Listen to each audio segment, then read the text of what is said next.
लो जी भाई लोग, सीएसके और आरसीबी के बीच में जो मैच हुआ है ना, उसमें फाफ डुप्लेसी ने मिचेल सैंटनर का जो कैच किया है उसको काफ़ी ज़्यादा फैंस कह रहे हैं कि उनके नज़दीक ये कैच ऑफ द आईपीएल है। मतलब इस सीज़न का जो बेस्ट कैच है ना, वो भाई साहब ये वाला है। अपनी तरफ से तो सैंटनर ने आउटसाइड दी ऑफ स्टंप एक फुल टॉस को, जो कि सिराज ने बॉल की थी, चौका मार दिया था।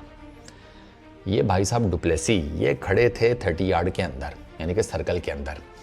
ये थोड़ा सा पीछे भागे हैं, इन्होंने ऊंची डाइव की है और एक हाथ से गेंद को जाकर लपक लिया, जिस तरीके से उड़ते हुए कबूतर को छत पर बिल्ली लपक लेती है। इन्होंने इस तरीके का कैच पकड़ा और कैच आउटस्टैंडिंग था, 1 हैंडेड कैच था। सैंटनर बेचारे के तो होश उड़ गए थे, क्योंकि उसने अपनी तरफ से चौका मार दिया था, वो चौका उसके कैच में कन्वर्ट हो गया। अच्छा, अब ये कैच ऑफ द टूर्नामेंट है या नहीं है, ये तो अब आप लोग डिसाइड करके बताएंगे, क्योंकि मैं आपको कुछ और भी कैचेस बता देता हूँ जो कि ब्लाइंडर्स हैं, आईपीएल 2024 में लिए गए हैं। पहला कैच हम बात करते हैं, अगर आपको याद हो आईपीएल के पहले मैच का, आरसीबी और चेन्नई सुपर किंग्स का मैच था। विराट कोहली का कैच याद करें, लेग साइड के ऊपर रहाणे ने किया था। बेसिकली रहाणे ने भागते हुए कैच किया, लेकिन वो जा रहा था बाउंड्री की तरफ, तो उसने राइट, मतलब जिसे कहते हैं ना, कुछ इंचेस पहले बाउंड्री रोप क्रॉस करने से बॉल हवा में फेंकी, तो वो रचिन ने कैच कर लिया था। आपको याद आ रहा होगा वो, मतलब वो भी जिसे कहते हैं ना, एक इंतहाई कोई हाई क्लास किस्म का कैच था, जिसमें राणे ने ठीक ठाक किस्म का ना प्रेजेंस ऑफ माइंड नहीं जिसे कहते, वो इस्तेमाल किया था। अच्छा, दूसरा कैच मैं आपको बताता हूँ, ये लिया था सुयुष शर्मा ने। ये मैच था केकेआर और सनराइजर्स हैदराबाद के बीच में। बॉलर ने मारी स्लो बॉल, क्लासन था बैट्समैन, क्लासन ने लपेटा, वो आपको पता है साउथ अफ्रीकन रीच, उसको तो जो गेंद नज़र आती है उसका यही दिल होता है कि स्टेडियम से ही बाहर फेंकनी है। वो अलग से ही गेंदों का अलग से खर्चा नहीं होता, वो निकलवाने के चक्करों में होता है। खैर, अब चूँकि स्लोअर बन थी, वो अपनी तरफ से ज़रा जल्दी खेल गया, तो बॉल उसके बल्ले के मिडल को नहीं लगी। मिडल को लगती तो जाती लॉन्ग ऑन के ऊपर से, जिस तरह उसका बैट आया था, तो लॉन्ग ऑन के ऊपर से तो नहीं गई, टॉप एज हुआ।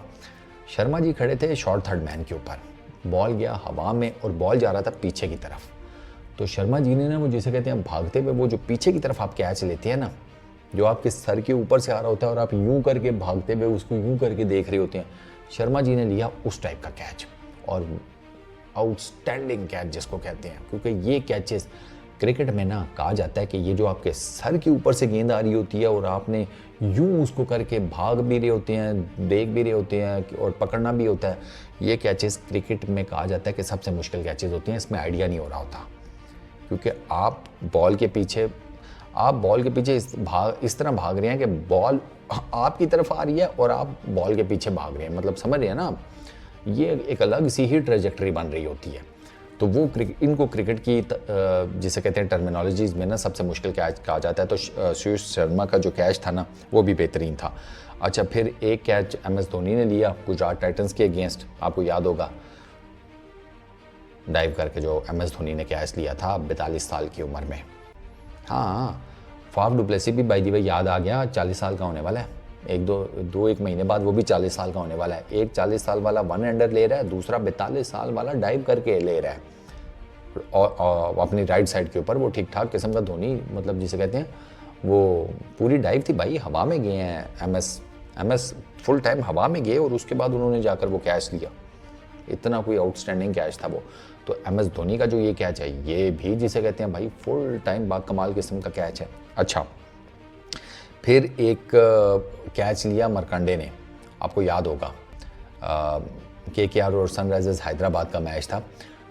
बैट्समैन ने कवर्स की तरफ से शॉट मारी थी, पैट कमिंस बॉलर थे, और मरकंडे भी भाई सुपरमैन बना। वो भी फुल टाइम उसने डाइव करके मारी। ऑलमोस्ट यूँ समझें, मरकंडे खड़ा था कवर्स में, कवर्स और जिसे कहते हैं मिड ऑफ, इसके बीच में जो गैप होता है ना, बॉल उसमें से जा रहा था। ये मरकंडे बाबू ने पता नहीं कहाँ से पहले थोड़ा सा भागे और उसके बाद एक ठीक ठाक किस्म की लीप मारी और इन्होंने जाकर गेंद उचक ली। किसी को यकीन ही नहीं आया कि भाई ये इसने कैच कर कैसे लिया। ऑनेस्टली स्पीकिंग, किसी को नहीं यकीन आ रहा था कि ये इस बंदे ने कैच कर कैसे लिया। लेकिन मरकंडे साहब का उस दिन था, पेल दिया उन्होंने कैच। पैट कमिंस भी उसका बस नहीं चल रहा था, चुमियाँ लेना शुरू कर देता कि मरकंडे, मुझे नहीं पता था तू इतना ज़बरदस्त फील्डर है। तो वो भी एक बड़ा ज़बरदस्त किस्म का कैच है। अच्छा, एक कैच लिया अनुज रावत ने। ये मैच हुआ था आरसीबी और पंजाब किंग्स के बीच में। अनुज विकेट कीपर आरसीबी। तो अनुज ने ये जो कैच लिया था ना,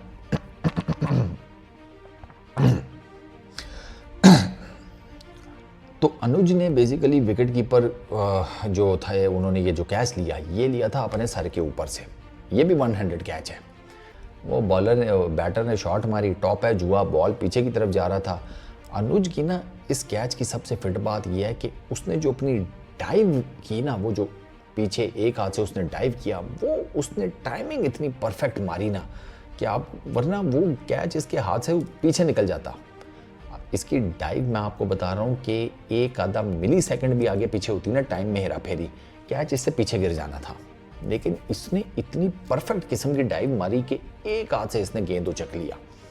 तो ये भी one of the best catches जिसे कहते हैं आईपीएल 2024 के सीज़न का। अब मैंने आपको सारे बता दिए हैं कि बेस्ट कौन से हैं। ऑनेस्टली स्पीकिंग अगर आप मुझसे पूछें ना सबसे बेस्ट कैच इन सब में, यार बहुत मुश्किल है कैलकुलेट करना, क्योंकि ये सारे ही कैचेस रिमार्केबल हैं, सारे। आप इसमें से किसी को ये नहीं कह सकते कि ये बहुत एक्स्ट्रा ऑर्डिनरी है।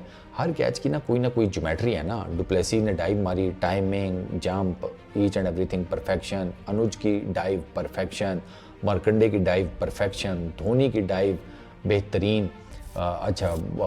रहाणे का दिमाग को यूटिलाइज करना बाउंड्री लाइन के ऊपर। तो मैं कहता हूँ कि मेरे नज़दीक तो ये सारे कैचेज़ ही ज़बरदस्त हैं। लेकिन आपका फेवरेट कैच कौन सा है? आप किसको इस आईपीएल का सबसे बेस्ट कैच मानते हैं? वो ज़रूर बताना नीचे कमेंट सेक्शन में।